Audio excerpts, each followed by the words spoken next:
मी नम्रता वागळे। वेळ आहे चर्चेचा धुरळा उडवण्याची।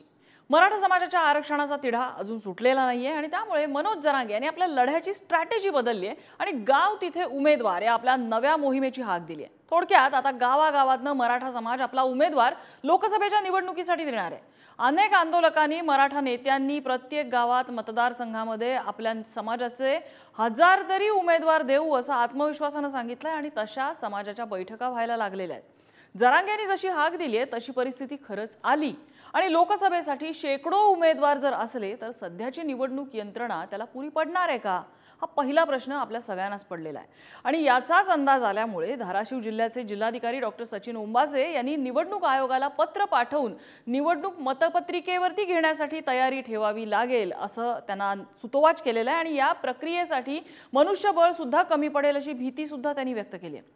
खरंच आपली निवडणूक यंत्रणा कोलमडून टाकण्याची ताकद मराठा समाजात आहे का? शेकडो उमेदवार जर निवडणुकीच्या रिंगणात उतरले तर याचा फटका नेमका कुणाला बसणार? या मुद्द्यावर आपल्याला चर्चा करावी लागते किंवा एखाद्या कलेक्टरला जर पत्र लिहावं लागतं याचा अर्थ समाजात काहीतरी हालचाल सुरू आहे, काहीतरी खळबळ सुरू आहे। मराठा समाजाला हा पवित्रा घ्यावा लागण्यामागे नेमका कुणाचा हात आहे? सत्ताधारी की पडद्यामागचे कथित सूत्रधार? मराठ्यांची ही गांधीगिरी नेमकी कुणाला भोवणार? आणि हाच आहे आपला आजचा चर्चेचा विषय।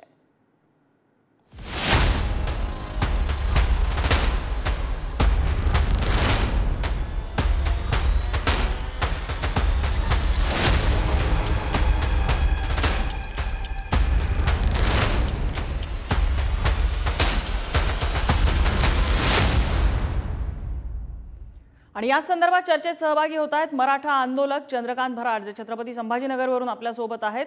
काँग्रेसचे प्रवक्ते संजय लाखे पाटील अगदी थोड्याच वेळात चर्चेत सहभागी होतील आणि भाजपचे नेते मधू चव्हाण आपल्या सोबत आहेत। मी सुरुवातीला चंद्रकांत भराड यांच्याकडे जाईन। चंद्रकांत भराडजी, सध्या समाजामध्ये काय मानसिकता आहे? म्हणजे आम्हाला असं कळलंय की गावागावामध्ये बैठका होत आहेत, उमेदवार उभा करण्याची तयारी होतीये, काय सध्या ग्राउंड रियालिटी काय आहे?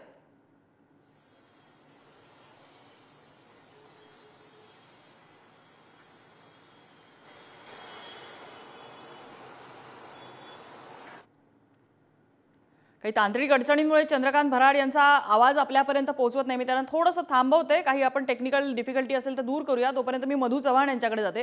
मधू चव्हाणजी, खरंच जर अशी परिस्थिती उद्भवली आणि ही अशी परिस्थिती उद्भवायची शक्यता आहे, कारण एक जिल्ह्याचे जिल्हाधिकारी हे निवडणूक आयोगाला पत्र लिहून असं सुतोवाच करतायत, जर अशी परिस्थिती आली तर सरकार काय करणार? पहिली गोष्ट, कुठल्या निवडणूक जाहीर झालेली नाही। निवडणूक जाहीर झाल्यानंतर निवडणूक अधिकारी येतो त्या मतदारसंघामध्ये, अर्ज भरण्याची तारीख जाहीर केली जाते, मागे घेण्याचे दिवस जाहीर केला जातो, छाननीची तारीख जाहीर केली जाते, अंतिम यादी जाहीर होते। अशा प्रकारची कुठलीही प्रक्रिया सुरू झालेली नसताना या कलेक्टरनी जर पत्र पाठवलं असेल, मी काय वाचलं नाही पण आपल्या माहितीवर मी विश्वास ठेवतो, तर ती त्याची आगाऊगिरी आहे। त्यांनी अशा प्रकारचं वातावरण निर्माण करून एक प्रकारचं प्रशासकीय अधिकारी म्हणून जबाबदारीने ते वागले तसं माझं मत नाही। दुसरी गोष्ट अशी की काय पाहिजे जरांगे पाटलांना? मराठा समाजाचे ते पहिल्यांदाच आपल्याला, मी मराठा आहे, मी भारतीय जनता पक्षाचा प्रतिनिधी, पण आता मी मराठा म्हणून बोलतोय की सुरुवातीला असं वाटलं होतं की खरंच मराठा समाजाच्या बद्दल मनामध्ये असलेली कणव की आपुलकी म्हणून अशा तऱ्हेचं त्या ठिकाणी कुठल्या तरी मागणीसाठी जरांगे पाटील हा माणूस बसलेला आहे। सगळ्या तुमच्या मागण्या मान्य झाल्यात, 10% आरक्षण सुरू झालेलं आहे, सगळ्या सोयऱ्यांच्या बाबतीमध्ये कायदेशीर कक्षाचा विचारविनिमय सुरू झालेला आहे, बाकी त्याच्यानंतर कुणबी प्रमाणपत्र देण्याचा सुरू झालेलं आहे, सगळ्या मागण्या मान्य झाल्यात। गुलाल उधळून घेतलात तुम्ही, मुख्यमंत्र्यांकडून सरबत वगैरे काय जे घ्यायचं ते घेतलं नाही, परत गेलात। तुम्हाला अराजक निर्माण करायचं आहे का? मराठा समाज हा प्रगल्भ समाज आहे, मराठा समाज हा इतर समाजापासून वेगळा होईल, त्यांच्या मनामध्ये अडी निर्माण होईल आमच्याबद्दल, अशा तऱ्हेचं वर्तन कोणी करू नये असं मला वाटतंय। तुम्ही घटना मानता ना, तुम्ही या देशाची लोकशाही मानता ना, तुम्ही निवडणुकीची प्रक्रिया मानता ना। सुरुवातीला सांगायचं माझा राजकारणाशी काही संबंध नाही, मराठा समाज माझा, मराठा समाज माझ्या आया बहिणी, अगदी भावनात्मक सगळं जे चाललं होतं। आता तुम्ही एका व्यक्तीला टार्गेट करताय, फडणवीसांना, पडद्यामागून कथित नाही, पडद्यामागे कोण आहे ते सगळ्या महाराष्ट्राला माहिती आहे, ज्यांनी महाराष्ट्राच्या राजकारणामध्ये गेली 30-40 वर्ष त्या ठिकाणी धुडगूस घातलेला आहे, वेगवेगळ्या माध्यमातून अविश्वासार्हता निर्माण केली आहे। अशी काही माणसं या आंदोलनाच्या पाठीमागे आहेत. तुम्हाला नक्षलवाद्यांच्या पाठीमागे जायचं का? तसं नक्षलवादी कुठली प्रशासकीय यंत्रणा मानत नाहीत. मधू चव्हाण, तुम्ही सगळ्या हा विकासाची अतिशय कामं गंभीर उद्ध्वस्त आरोप करून करताय. टाकतात. समाज अतिशय व्यवस्था गंभीर त्या आरोप ठिकाणी तुम्ही disturb करताय. करतात. हो हो होय होय, मी जबाबदारीने बोलतोय. ठीक आहे, आपण चंद्रकांत भराड यांना विचारूया. त्यांच्याशी आपला संपर्क प्रस्थापित झालाय. चंद्रकांत भराडजी, आपण हे ऐकलं असेल मधू चव्हाण आता काय म्हणालेले आहेत.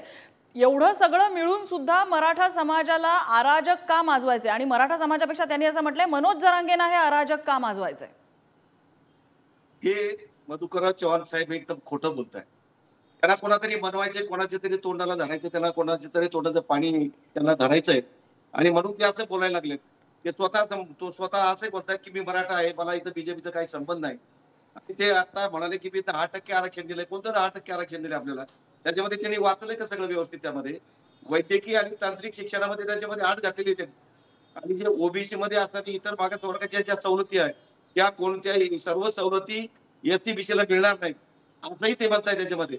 म्हणजे जे फसवलेलं आहे गुलाल तुम्ही उधळला चव्हाण साहेब, आम्ही नाही उधळला. तुम्ही खोटं बोलू नका.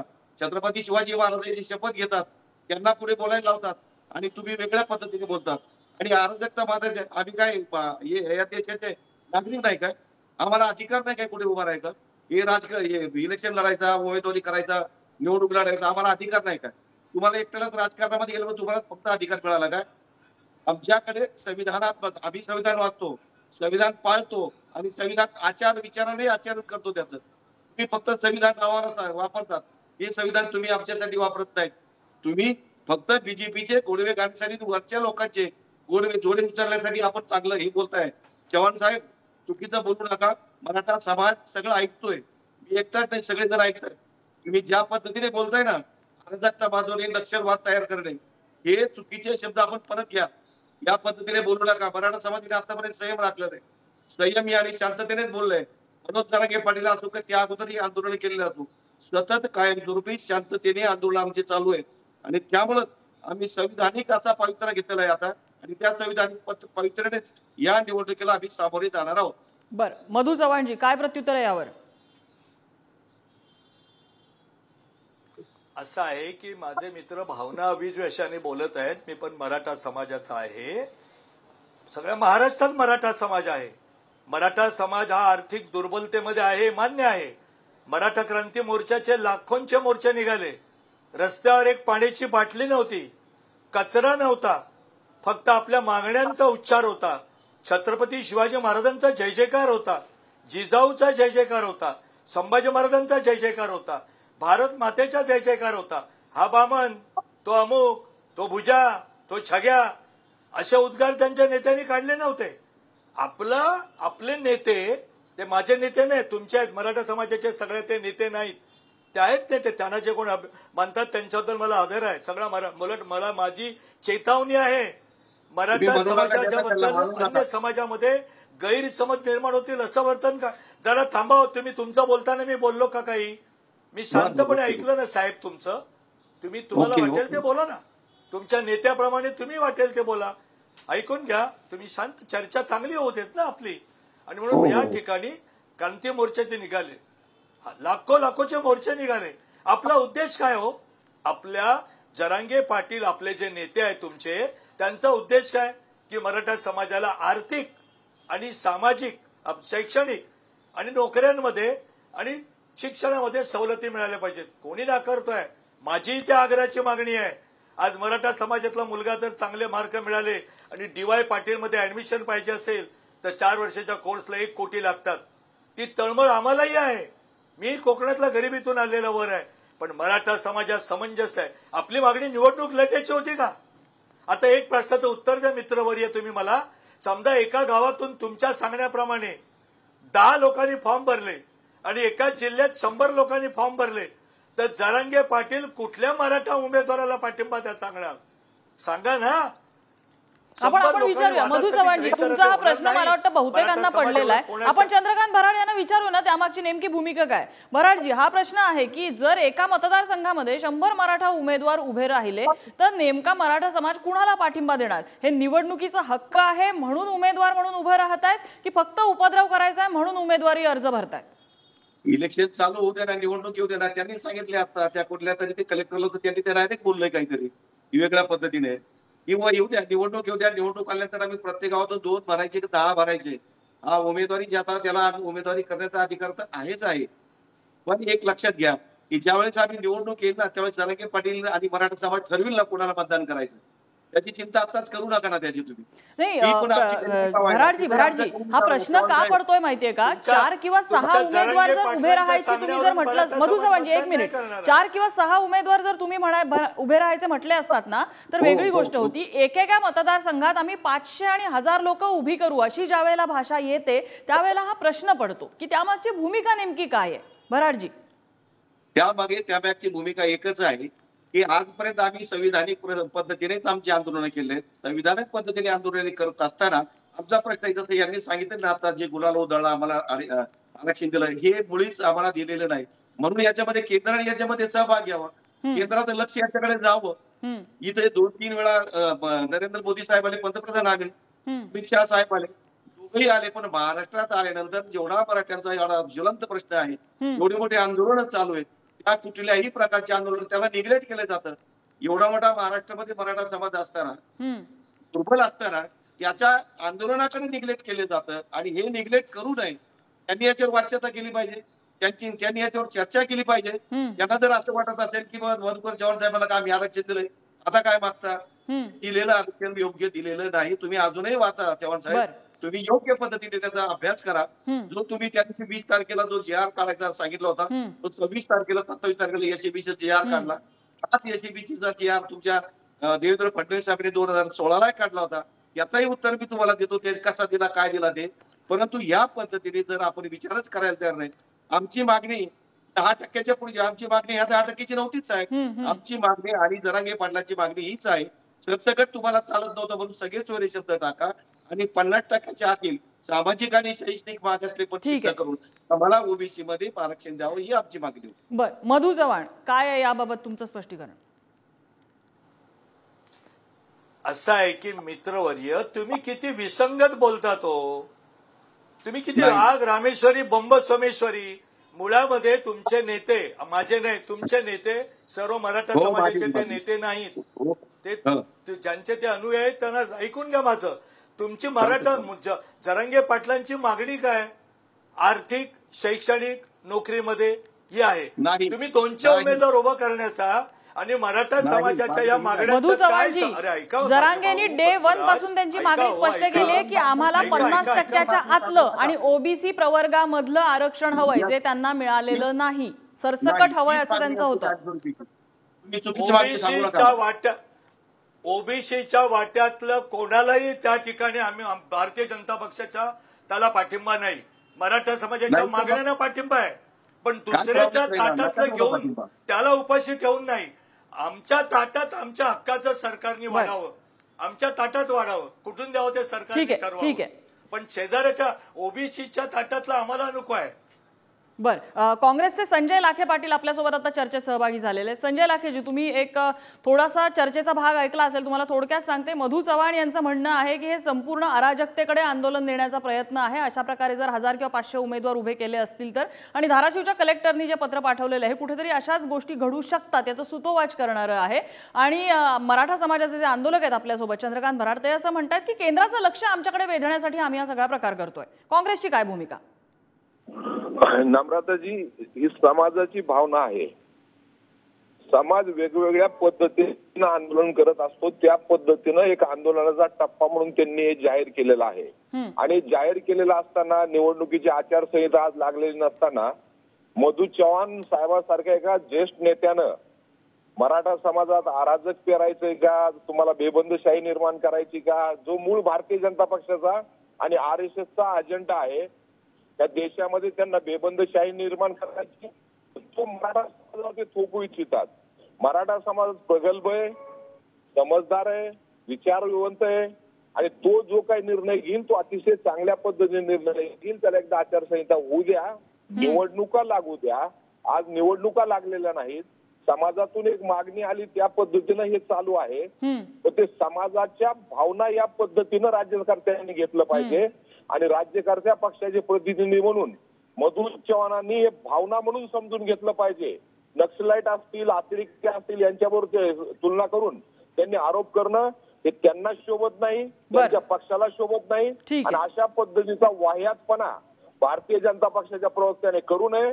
उलट मराठा समाजाच्या भावना समजून घेतल्या पाहिजेत. अतिशय चुकीच्या पद्धतीनं फसवेगिरी करून जे काही एससीबीसीचं आरक्षण दिलंय, आज राज्य सरकारला 50%च्या वर आरक्षण द्यायचे अधिकार आहेत तर नाही. त्यावेळेस देवेंद्र फडणवीसने दिले होते त्यावेळेस होते का? नव्हते. उलट 102व्या घटना दुरुस्तीनं 15/4 16/4 प्रमाणे मागासपण निश्चित करण्याचे सुद्धा अधिकार नव्हते. म्हणजे थोडक्यात तुम्ही म्हणता की मराठा समाजाने जी स्ट्रॅटेजी बदलली आहे, जो पवित्रा घेतलाय तो योग्य आहे, जरांगेंनी जी स्ट्रॅटेजी समोर आणलेली आहे तो योग्य आहे असं म्हणताय तुम्ही लाखेजी? मी योग्य असं म्हणत नाही की मराठा समाजाची भावना आहे पण तिला लगेच अतिरेकी ठरवणं हे अतिशय चुकीचं आहे. ठीक आहे, पोराटकी आहे एवढंच मी सांगतो. बर, मधु चव्हाण यांना काहीतरी बोलायचं याच्यावर. मधु चव्हाणजी बोला. असं आहे, माझ्या काँग्रेसच्या मित्रांना मी सांगू इच्छितो, आपण मूळ मुद्द्याला उत्तरच दिलं नाही साहेब. 200-200, 400, 1000 अर्ज भरणं हे योग्य आहे का? त्याचं उत्तर द्या. नंबर 2, आपलं मुळातलं आंदोलन ऐका ऐका ऐका ऐका ऐका ऐका ऐका ऐका हो, तुमचं मी सगळं ऐकलं. संजय लाखेजी, मी आपल्याला वेळ देते. मधु चव्हाण यांचा मुद्दा ऐकून घेऊया, मी तुम्हाला वेगळा वेळ देते. नंतर उत्तर द्या. मधु चव्हाण बोला. मग बोला ना तुम्ही. तुमच्यामध्ये बोललो का साहेब? मी नाही बोललो. मी तुमच्यामध्ये मूळ मुद्दा असा आहे साहेब, या ठिकाणी आपलं आंदोलन, मी मराठा आहे. अहो ऐका साहेब, मी मराठा आहे. त्या लाखो लोकांच्या आंदोलनामध्ये मी एक त्या ठिकाणी जबाबदार माणूस म्हणून आम्ही पुढे नव्हतो, मागे होतो. रत्नागिरीला एक त्या दगड मारला गेला नाही, कोणाचा अपमान केला गेला नाही, एक कचऱ्याचा टिपूस त्या ठिकाणी रस्त्यावर नव्हतं. आणि जे काय मराठा समाजाला आंदोलन 2018 साली दिलं गेलं ते मुंबई हायकोर्टात टिकलं. सरकार गेल्यानंतर तथाकथित शरद पवार साहेब जे जाणता राजा आहेत त्यांच्या नेतृत्वाखाली सरकार आल्यानंतर सुप्रीम कोर्टात त्यांच्या हलगर्जीपणामुळे गेलं. आता सुद्धा आंदोलन केल्यानंतर मराठा समाज हा आर्थिकदृष्ट्या मागासलेला आहे, गरीब आहे, हे तुमच्यासारखं मलाही मान्य आहे. मी कोकणातला आहे, मी बघतोय दारिद्र्य तिथे. पण अशा तऱ्हेनं 200 लोकांनी भरायचं, मूळ मुद्दा राहिला बाजूला. आम्ही निवडणुकीत उभं राहणार, राहिले 200 लोक. तुम्ही मला सांगा, तुम्ही जिथून राहता तिथे 200 लोक उभे राहिले साहेब, तर काँग्रेसचं या धोरणाला पाठिंबा आहे का? काँग्रेस पक्ष विचारूया. मधु चव्हाण, तुमचा प्रश्न आपण विचारूया. संजय लाखेजी, अशा प्रकारे जर खरोखरच 500, 1000, 200 लोक जर निवडणुकीच्या रिंगणात उतरले तर या धोरणाला, मनोज जरांगेंच्या या स्ट्रॅटेजीला काँग्रेसचा पाठिंबा असेल का? नम्रताजी, मी पहिल्यांदा हे सांगू इच्छितो की कुणाचेही असंसदीय शिवराळ भाषेचं आम्ही समर्थन करत नाही आणि मी वैयक्तिक समर्थन करत नाही किंवा कुठल्या एखाद्या जातीच्या व्यक्तीच्या विरोधामध्ये काही वैयक्तिक बोललं, शिव्या साप दिला त्याचंही आम्ही समर्थन करत नाही, मीही करत नाही. परंतु या ठिकाणी मुद्दा असा आहे की निवडणुका आणखीन जाहीर झालेल्या नाहीत. ते फॉर्म आलेच का? फॉर्म येणं एवढं सोपं आहे का? 25,000 रुपये प्रत्येक फॉर्मवर डिपॉझिट भरावं लागतं या ठिकाणी. तर त्यामुळं आज समर्थन करायचं किंवा नाही करायचं हा मुद्दाच नाहीये. एकदा आचारसंहिता लागू द्या, फॉर्म भरायची प्रोसेस चालू होऊ द्या आणि त्यानंतर काय परिस्थिती डेव्हलप होती ती बरोबर आपण. संजय लाखेजी, एका जिल्ह्याचे कलेक्टर निवडणूक आयोगाला पत्र लिहून सुतोवाच करतायत, याचा अर्थ कुठेतरी समाजामध्ये अंडरकरंट आहे अशा विचाराचा. तयार नको राहायला याच्यासाठी? नम्रताजी, त्या संदर्भात मधु चव्हाण हे अतिशय जाणकार आहेत. त्यांनी सांगितलं की कलेक्टरचा हा जो काय आहे आतताईपणा आहे, चुकीचं आहे. आणि मधु चव्हाणाला माझी विनंती आहे, राज्यामध्ये तुमचं सरकार आहे, त्या कलेक्टर विरुद्ध कारवाई करा. आणि जर कारवाई करत नसतील तर विनाकारण या ठिकाणी तुम्ही बोलू नका. कलेक्टरची चूक आहे. कलेक्टरनी पेपरच्या बातम्यावर जाऊन तशी परिस्थिती नसताना विनाकारण निवडणूक आयोगाकडे रेफर करणं ही अतिशय चूक आहे. समाजाची मागणी आहे, समाजाची भावना आहे, पण समाजाने त्या पद्धतीने गेलाय का? मराठा असो किंवा कुठलाही समाज असू द्या, समाजाचा विषय हा. त्यामुळे तो गांभीर्याने हाताळला पाहिजे. आणि त्याची नेमकी काय परिस्थिती तयार होते ती आचारसंहिता लागू द्या, फॉर्म भरायची प्रोसेस चालू होऊ द्या, त्यानंतर बघता येईल ना. आजच मधु चव्हाण, ठीक आहे, म्हणजे ज्या वेळेला वेळ येईल त्यावेळेला तो ब्रिज कसा क्रॉस करायचा आहे त्या वेळेला ठरवता येईल. ठीक आहे, काँग्रेसची भूमिका लक्षात आली. चंद्रकांत भराडजी, भाजप आणि काँग्रेस दोन्हींच्या प्रतिनिधींनी काय म्हटलं हे ऐकले? दोघांनीही म्हणजे भाजपने तर विरोधच केलेला आहे अशा प्रकारे मास उमेदवारीसाठी. काँग्रेस त्यांची भूमिका स्पष्ट करत नाहीये. मराठा समाज यातल्या कोणाकडे आधार म्हणून बघतं? आम्ही कोणाकडेच आधार म्हणून बघत नाही. कोणी दोघांनी डुबवलेलं आहे आम्हाला. बरं, आम्हाला कोणाचाही आधार नाही आणि म्हणूनच आधार नसल्यामुळे आम्ही संविधानिक अशा पद्धतीचं हे शस्त्र नवीन उपसलेलं आहे आणि संविधानाचाच आधार आम्ही घेतो. संविधानाच्या आधाराप्रमाणेच आम्ही चालतो. मधुकर चव्हाण 4 वेळा म्हणतात मी मराठा आहे, मी मराठा आहे, पण मराठ्याची भावना काय ते बोलत नाही. वेगळं बोलतात. ते बीजेपीची भावना बोलतात.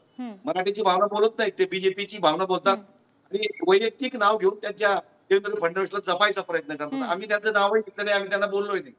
जे काय झालं असेल त्या बोलण्याबाबत आमच्या जरांगे पाटलांनी त्याची दिलगिरी सुद्धा व्यक्त केली. परंतु दिलगिरी व्यक्त केल्यानंतर छत्रपती शिवाजी महाराजांनी अनेक दुश्मनाला सोडून दिलं होतं, परंतु इथे तसं झालेलं नाही. बीजेपीने मात्र अधिवेशन संपूर्ण दिवसभर त्याच्यावर घातलं, त्या शब्दावर. अहो, या शब्दासाठी मधुकरराव चव्हाण साहेबांना मी एक आठवण करून देऊ शकतो. तुमचे परिचारक जे आमदार होते ना पंढरपूरचे, ते परिचारक आमदार काय बोलायले होते सैनिकाच्या आर्मीच्या सैनिकाच्या बायकांसाठी काय बोलले होते? बराचशी यादी काढत गेली ना तर किती लोक वादग्रस्त बोललेले, त्याची यादी खूप मोठी होईल आणि सगळ्या पक्षात आहेत. आपण त्या वाटेलाच जाऊया नको. वाटेला जाऊ नको. एकच वेळ बोलले आम्ही आमचं आंदोलन या पद्धतीने गेलो, परंतु आम्ही आमच्या आंदोलनासाठी, आम्ही आमच्या मराठा आरक्षणासाठी आणि ते टिकाऊ 50% आतलं ओबीसीचे आरक्षण आम्हाला मिळावं आणि आम्ही कोणाच्या ताटातलं मागितले. त्यांनी 2-3 वेळा म्हटले आम्ही दुसऱ्याच्या ताटातलं कसं देऊ, आम्ही कोणाच्या ताटातलं मागत नाही. आमच्या संविधानाने दिलेल्या अधिकारातलं आम्ही मागतोय. आमचं जे 16% दिलं होतं, जास्त एक्स्ट्रा दिलेलं आहे, हे दिलेलं आमचं परत घ्यायचं आम्हाला. आम्हाला पाहिजे, आम्हाला कोणाचं नकोय. शेवटचा प्रश्न, माझी वेळ संपत आलेली आहे. मी या दोन्ही राजकीय पक्षांना हा प्रश्न विचारणार आहे. भराड यांनी आपली भूमिका स्पष्ट केली की आम्हाला संविधानाने जो अधिकार दिला आहे त्या अधिकारात राहून आम्ही आमची स्ट्रॅटेजी जी आहे ती चालवणार, संविधानाप्रमाणे आम्ही वागणार. संजय लाखेजी, उद्या जर परिस्थिती अशी आली, एखाद्या मतदारसंघात जर मराठा समाजाचे 200-500 उमेदवार उभे राहिले तर काँग्रेसला याचा किती फटका बसू शकतो? कारण जर हे उमेदवार उभे राहतील तर त्यांच्या पाठीमागे मराठा समाज उभा राहणार आहे आणि आज मराठा उमेदवार काँग्रेस, भाजप आणि सगळ्याच राजकीय पक्षात आहेत. संजय लाखेजी, तुम्ही कसं बघताय काँग्रेसची परिस्थिती? अशा प्रकारची परिस्थिती निर्माण झाली तर त्याचा फटका काँग्रेसलाच बसेल किंवा कुणाला बसेल आज तरी नम्रताजी नक्कीच सांगता येणार नाही. आणि मूळ मुद्दा असा आहे की मराठा समाजाची सांप्रत काळामध्ये जी काय फसवणूक आहे सगळ्या मार्गानं, सगळे सोयऱ्याच्या JR वेळेस असू द्या किंवा 10% अधिकार नसलेलं आरक्षण देण्याची वेळ असू द्या किंवा देवेंद्र फडणवीसांनी जे फसवणुकीने आरक्षण दिलं होतं की जे देशाच्या कायद्याच्या कसोटीवर टिकलं नाही, तर या सगळ्या बाबतीत बघता भारतीय जनता पक्षाला याचा मोठ्या प्रमाणावर फटका बसेल, हे माझं ठाम मत आहे. ठीक आहे, मधु चव्हाणजी, लास्ट कॉमेंट. फटका भाजपला कितपत बसेल याचा? मराठा उमेदवार आपल्याकडेही मोठे आहेत. बघा, फटका बसेल ते दूध का दूध पाणी का पाणी त्यावेळेला लक्षात येईल. लाख मराठा, एक मराठा लाख मराठा अशा घोषणा देत निवडणुका झाल्या. अनेक प्रकारच्या निवडणुका झाल्यानंतर ह्या देशातली जनता, मग ती मराठा समाजातली असो अन्य समाजातली असेल, ती प्रगल्भ आहे. ती गोष्टींचं बायफर्केशन करते. मराठा समाजाला त्या मागण्यांसाठी चाललेलं आंदोलन आणि देशाची सूत्र कोणाच्या हातात द्यायची, केंद्रातली किंवा महाराष्ट्रातली नंतर आहे, यासाठी जनता अतिशय प्रगल्भ आहे. मराठा समाज अतिशय योग्य निर्णय घेईल. तो या देशातली घटना उद्ध्वस्त होईल, संसदीय पद्धत उद्ध्वस्त होईल, निवडणुका उद्ध्वस्त होतील, अराजक सदृश वातावरण निर्माण होईल. असं मराठा समाजातले माझे बंधू भगिनी काही करणार नाहीत. आमचा त्यांच्यावर विश्वास आहे. ठीक आहे. मधु चव्हाण यांचं एक वाक्य मात्र नक्की की जनता सुज्ञ आहे. पुढच्या निवडणुकीमध्ये खरंच मराठा समाज अशा पद्धतीने मास उमेदवार देतील का, 1500 उमेदवार मतदारसंघात उभं राहतील का, हे तेव्हाची परिस्थिती सांगेल. मात्र जर तशी परिस्थिती आली तर जनता सुज्ञ आहे. या चर्चेसाठी आपल्याला मधु चव्हाण, संजय लाखेजी, चंद्रकांत भराडजी तिघांनीही वेळ दिला. तिघांचेही आभार. चर्चेचा आजचा धुरळा इथेच शमलेला आहे. उद्या पुन्हा एकदा भेटणार आहोत नवीन विषयासह. पाहत रहा पुढारी न्यूज.